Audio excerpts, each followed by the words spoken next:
Hello everyone, स्वागत है आप सभी का मेरी नई वीडियो में। जैसे कि आप सबको पता है कि हमारा फॉरेस्ट गार्ड का एग्ज़ाम है 9 अप्रैल को, और उसके बाद हमारे जैसे बंदी रक्षक, एसआई सभी एग्ज़ाम है। तो सबका पैटर्न सेम है, सब में 20 नंबर की हमारी हिंदी आती है। तो उत्तराखंड के एग्ज़ाम में जितनी ज़रूरी हमारी उत्तराखंड है, जीएस है, करंट अफेयर है, उतना ही मतलब इम्पॉर्टेंट हमारे लिए हिंदी भी है। क्योंकि हिंदी नंबर खींचने के लिए बहुत सही है। अगर जो हिंदी की एक बार अच्छे से प्रैक्टिस कर ले, ये देख लेना, तो 20 नंबर हमारे लिए, 20 में से 18-17 नंबर अगर हमारे आ जाए तो हमें बाकी नंबर, जैसे हिंदी में 17 आ जाए तो उत्तराखंड में हमारा 30-35 आ जाए, तो बाकी मेरिट में आने के लिए हमारे लिए बहुत सही हो जाता है। तो इसलिए हम हिंदी का भी आज से एक नई सीरीज़ शुरू करेंगे। इसमें हम हिंदी के सिलेबस के अकॉर्डिंग जो हमारे टॉपिक है उनके हम MCQ question, previous year question जो इम्पोर्टेंट है, जो इस टॉपिक से हमारे बन सकते हैं। जैसे आज हम वर्णमाला से देखेंगे, स्वर व्यंजन, इनसे रिलेटेड क्या क्या क्वेश्चन हमारे बन सकते हैं, वो सब हम इसमें कवर करेंगे। तो इससे हमारी एक अच्छी खासी प्रैक्टिस हो जाएगी, हमें पता चल जाएगा कि जो हमारा टॉपिक है उसमें हमें कितना आता है। तो इसलिए ये हमारे लिए बहुत अच्छा इंपॉर्टेंट रहेगा।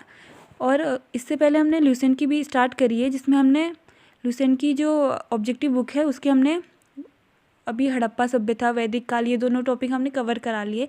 धीरे धीरे करके हम इसमें पॉलिटी, इकोनॉमी, ज्योग्राफी जितना हो सके एग्ज़ाम तक करने की कोशिश करेंगे। तो आज का हम पहला क्वेश्चन स्टार्ट करते हैं। सबसे पहले है, निम्नलिखित में से कौन सा हमारा मूल दीर्घ स्वर नहीं है। तो इसका जो सही आंसर हो जाएगा ऑप्शन नंबर डी, क्योंकि जो हमारा ऑप्शन नंबर डी है ये हमारा संयुक्त स्वर है, तो इसलिए ये हमारा दीर्घ स्वर में नहीं आएगा।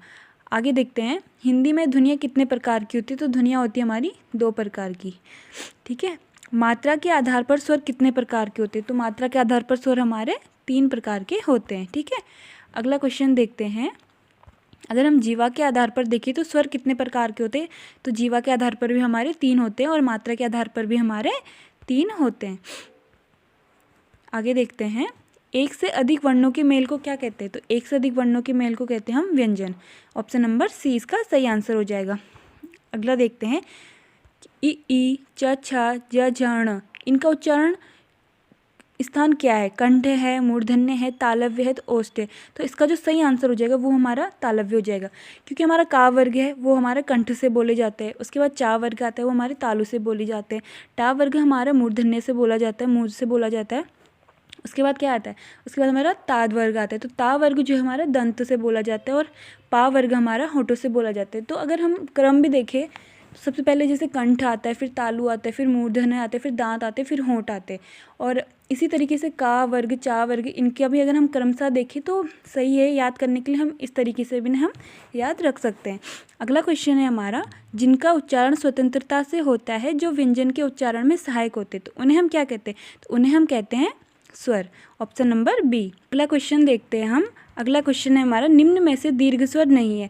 तो दीर्घ स्वर कौन सा नहीं है। पहले तो दीर्घ स्वर होते कौन से हैं, एक होते ह्रस्व स्वर, एक होते दीर्घ स्वर, एक होते प्लुप्त स्वर। तो ह्रस्व स्वर क्या कौन से हो गए, अ, ई और उ। छोटी ई, छोटी उ और अ, ये हमारे आते हैं ह्रस्व स्वर। और बड़ी आ, बड़ी ई, बड़ी उ, ये सब हमारे आते हैं दीर्घ स्वर में। तो इसमें आंसर क्या हो जाएगा इसका। तो इसका आंसर हो जाएगा ऑप्शन नंबर ए। ये हमारा कौन सा है, ये हमारा दीर्घ स्वर नहीं है, ये हमारा ह्रस्व स्वर है। इन्होंने आंसर नंबर बी दिया है पर ये हमारा गलत है। आंसर नंबर ए यानी कि छोटी ई हमारा सही आंसर होगा, क्योंकि वो हमारा ह्रस्व स्वर है, ठीक है। और हमारा ए आई को देखें तो ये हमारे संयुक्त स्वर भी हम इन्हें कह सकते हैं। आगे बढ़ते हैं, अगला क्वेश्चन है हमारा, निम्न में से अंतःस्थ व्यंजन कौन सा है। तो अंतःस्थ व्यंजन पहले तो होते कौन से हैं, या, रा, ला, वा। तो ये हमारे अंतःस्थ व्यंजन होते हैं। तो इनमें से कौन सा है, तो ऑप्शन नंबर सी इसका सही आंसर हो जाएगा। और जो हमारा गा, जा, ये है, ये हमारे कौन से हैं, ये हमारे स्पर्शी व्यंजन है। और जो सा है ये हमारा ऊष्म संघर्षी व्यंजन है। सा, हा, ये हमारे ऊष्म संघर्षी व्यंजन के अंतर्गत आते हैं। अगला क्वेश्चन देखते हैं, निम्न में से अल्प प्राण व्यंजन कौन सा है। तो अल्प प्राण व्यंजन कौन सा हो गया, इसका सही आंसर जो हो जाएगा ऑप्शन नंबर बी, गा हमारा अल्प प्राण है। क्योंकि हमारा अल्प प्राण, महाप्राण ये हमें पता रखने हैं। सबसे पहले आता है हमारा पहला, तीसरा, पांचवा, तो ये हमारे होते हैं अल्प प्राण। और दूसरा और चौथा हमारे होते हैं, किसी भी वर्ग के दूसरा और चौथा हमारे होते हैं महाप्राण। तो का, खा, जैसे हम इसे ऐसे याद रखते हैं, का, खा, ग, घा। तो क अल्प, फिर खा महा, फिर ग अल्प, घा महा। तो मतलब उनकी मात्रा, मतलब अगर हम इनका उच्चारण करें तो हमें इस तरीके से भी याद रख सकते हैं कि मतलब आप रख सकते हो कैसे भी याद। मैंने इस तरीके से रखे हैं, जैसे कि क, खा, ग, घा। तो क अल्प प्राण, खा महाप्राण। आप ऐसे करके अगर याद रखोगे तो आपको अच्छे से याद रहेगा। अगला क्वेश्चन देखते हैं, निम्न में से घोष वर्ण कौन सा है।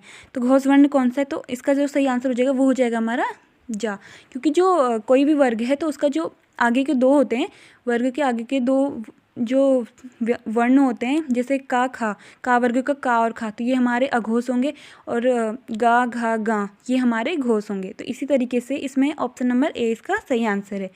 अगला क्वेश्चन हम देखते हैं अपना, जिनकी ध्वनि केवल मुख से निकलती है वे है, तो उन्हें क्या कहा जाता है, निर्नुनासिक स्वर। ठीक है, अर्धविवृत स्वर कौन से है, तो इसका सही आंसर हो जाएगा आई, ऑप्शन नंबर बी। अगला क्वेश्चन देखते हैं, स्पर्शी सभी स्पर्श व्यंजन कौन से वर्ग में है। इसमें 4 ऑप्शन दिए हैं, तो इनमें से सभी स्पर्श व्यंजन कौन से वर्ग में। पहले तो हमें पता होगा ना कि स्पर्शी व्यंजन होते क्या हैं, तो का से लेके माँ तक, यानी का वर्ग, चा वर्ग, टा वर्ग, ता वर्ग, पा वर्ग, ये सभी हमारे स्पर्शी व्यंजन आते हैं। फिर यारा अलावा आता है, वो हमारे क्या होते हैं, अंता स्था, और फिर शा शा शा हा, ये हमारे तो ऊष्म संघर्षी। तो इस तरीके से देखें तो ऑप्शन नंबर सी इसका सही आंसर होगा। ठीक है, अगला क्वेश्चन है हमारा, सभी महाप्राण वर्णों वाला वर्ग कौन सा है। तो इसमें से हमारा जो ऑप्शन नंबर ए है ये हमारा सही है। ठीक है, अगला क्वेश्चन देखते हैं, जब एक ही ध्वनि का द्वित्व हो जाए तब वह क्या कहलाता है। तो वो हमारा कहलाता है युग्मक ध्वनियाँ। अगला क्वेश्चन है, वह व्यंजन है हमारा, तो ये हमारा अंतःस्थ व्यंजन के अंतर्गत आता है, या रा ला वा। अगला क्वेश्चन देखते हैं, लिखित भाषा में मूल ध्वनियों के लिए जो चिन्ह मान लिए गए हैं तथा जिस रूप में वे लिखे जाते हैं उसे क्या कहते हैं। तो उसे कहते हैं हमारा लिपि। जैसे हमारी हिंदी है वो कौन सी लिपि में लिखी जाती है, तो ये हमारी लिखी जाती है देवनागरी लिपि में। अगला क्वेश्चन देखते हैं, पा फा बा भा मा, ये हमारे ऑप्शन नंबर बी ओष्ठ। दो व्यंजन जब एक साथ मिलते हैं तो उन्हें क्या कहते हैं, तो उन्हें कहते हैं हम संयुक्त व्यंजन, ऑप्शन नंबर ए। अगला क्वेश्चन देखते हैं, वर्ण तालिका के अनुसार ह्रस्व दीर्घ और प्लुप्त क्या है। तो ये हमारे स्वर के एक प्रकार है, ये हमें पता रखने चाहिए, जिसकी ह्रस्व स्वर क्या है, दीर्घ स्वर क्या है, प्लुप्त स्वर क्या है। तो जब हमारे पास ऑप्शन आते हैं तो हम अच्छे से उन्हें कर सकते हैं। ठीक है, अगला क्वेश्चन है, स्पर्श व्यंजन, कंठ ध्वनि, अघोष और महाप्राण ध्वनि है। इसका सही आंसर हो जाएगा खा। हम सीधे प्रश्न और सीधे उत्तर देखेंगे जिससे कि हमारा जल्दी जल्दी हो जाए, ज़्यादा टाइम इसमें ना लगे। अगला क्वेश्चन देखते हैं, दंतोष्ठ ध्वनि कौन सी है। तो दंतोष्ठ ध्वनि हमारी वाह या वाह, ये हमारी दोनों नहीं, वाह जो है हमारी दंतोष्ठ ध्वनि के अंतर्गत आती है और या हमारी तालु है। ठीक है, अगला क्वेश्चन देखते हैं, पा फा बा भा मा, ये हमारे ओष्ठ हैं। अगला क्वेश्चन है, दो व्यंजन जब एक साथ मिलते हैं तो क्या कहलाते हैं। तो उन्हें हम कहते हैं संयुक्त व्यंजन। अगला क्वेश्चन देखते हैं, वर्ण तालिका के अनुसार ह्रस्व दीर्घ और प्लुप्त क्या है। तो ये हमारे हैं स्वर। अगला क्वेश्चन देखते हैं हम, अगला क्वेश्चन हम देखेंगे, इसमें निम्न में से औष्ठ वर्ण कौन सा है। तो औष्ठ वर्ण है हमारा उ। ठीक है, काकल्य वर्ण कौन सा है। तो काकल्य वर्ण कहते हैं हा को। ठीक है, अगला क्वेश्चन है, या का उच्चारण स्थान है। तो या का उच्चारण स्थान कौन सा है। तो या का उच्चारण स्थान है हमारा तालु। ये सारे क्वेश्चन देख सकते हैं आप, जैसे कि ये यूपीएससी फॉरेस्ट रेंजर में आया है। तो ये सारे क्वेश्चन ऐसे हैं जो कभी ना कभी एग्जाम में आए, मतलब आपके लिए बहुत इंपॉर्टेंट है। अगला क्वेश्चन देखते हैं, रा का विवरण है। तो जो इसका सही आंसर हो जाएगा हमारा ऑप्शन नंबर ए। अगला क्वेश्चन है हमारा, अंतःस्थ और ऊष्म वर्ण कितने हैं। तो इनकी जो संख्या है वो हमारी 8। दृग जो हमारा शब्द है उसका वर्ण विच्छेद किस तरीके से हम कर सकते हैं। तो इसका जो सही आंसर हो जाएगा वो हमारा ऑप्शन नंबर ए, क्योंकि देखिए दृग पहले दा, फिर री की मात्रा है, फिर गा पे हलंत और आ की मात्रा।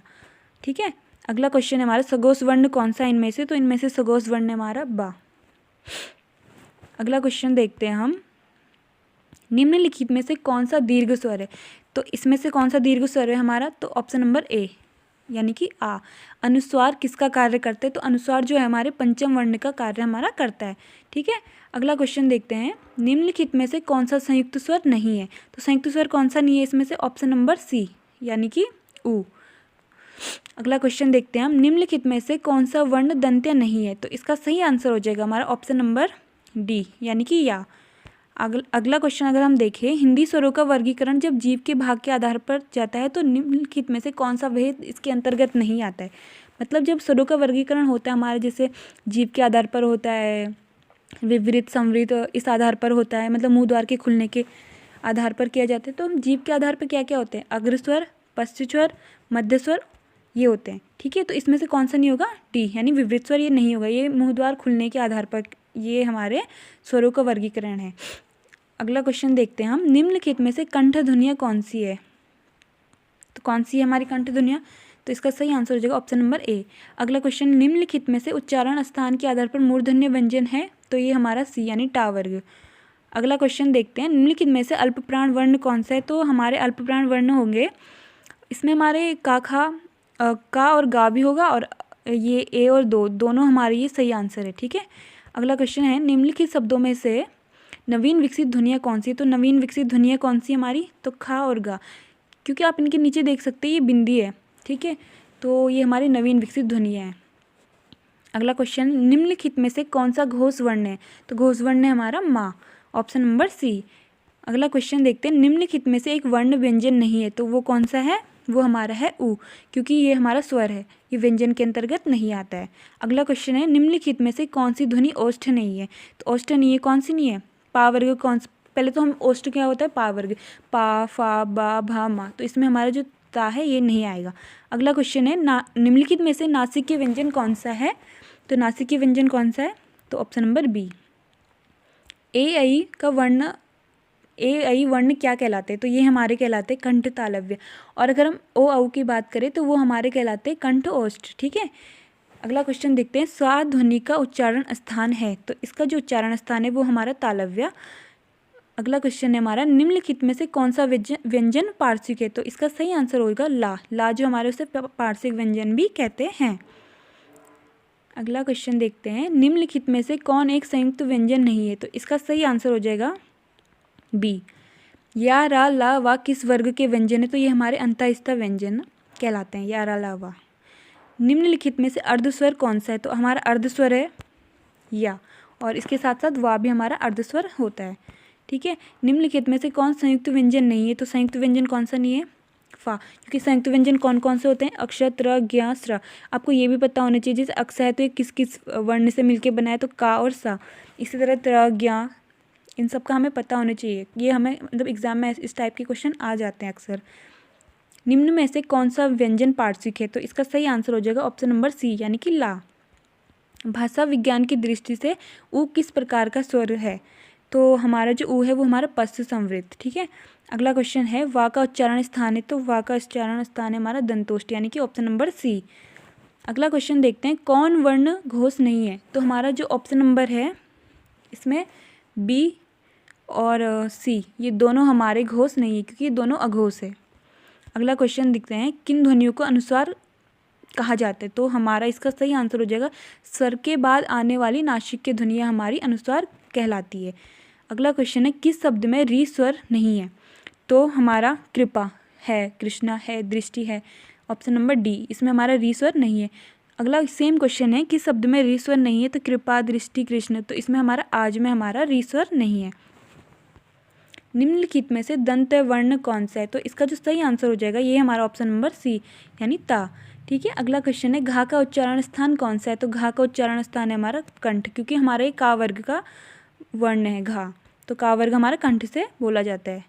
अगला जो हमारा लास्ट क्वेश्चन है आज का, वो है हमारा, हिंदी शब्दकोश के अनुसार संतान, सकल, सचल, सक्षम शब्दों का सही क्रम क्या है, तो इसका जो सही क्रम है वो है हमारा ऑप्शन नंबर डी, क्योंकि हमारा जो सबसे पहले अंग की मात्रा आती है हिंदी में, अंग, आहा, ये सबसे पहले आते हैं। ठीक है, तो इसी के साथ हमारा आज का टॉपिक जो कि हमारा वर्णमाला था, जिसमें हमारे स्वर और व्यंजन थे, वो हमने कंप्लीट कर लिया। इससे जितने इंपॉर्टेंट क्वेश्चन बन सकते थे वो हमने पूरे कर लिए। अगर आप इसमें जैसे अंतःस्थ व्यंजन है, अल्पप्राण क्या है, महाप्राण क्या है, ये थोड़े बहुत अगर देख लेंगे ना, तो क्वेश्चन किसी भी तरीके से आप क्वेश्चन को हैंडल कर लेंगे, वहाँ पे उसे अच्छे से कवर कर लेंगे। तो कल मिलेंगे एक नई वीडियो के साथ, नए टॉपिक के साथ, तब तक के लिए धन्यवाद।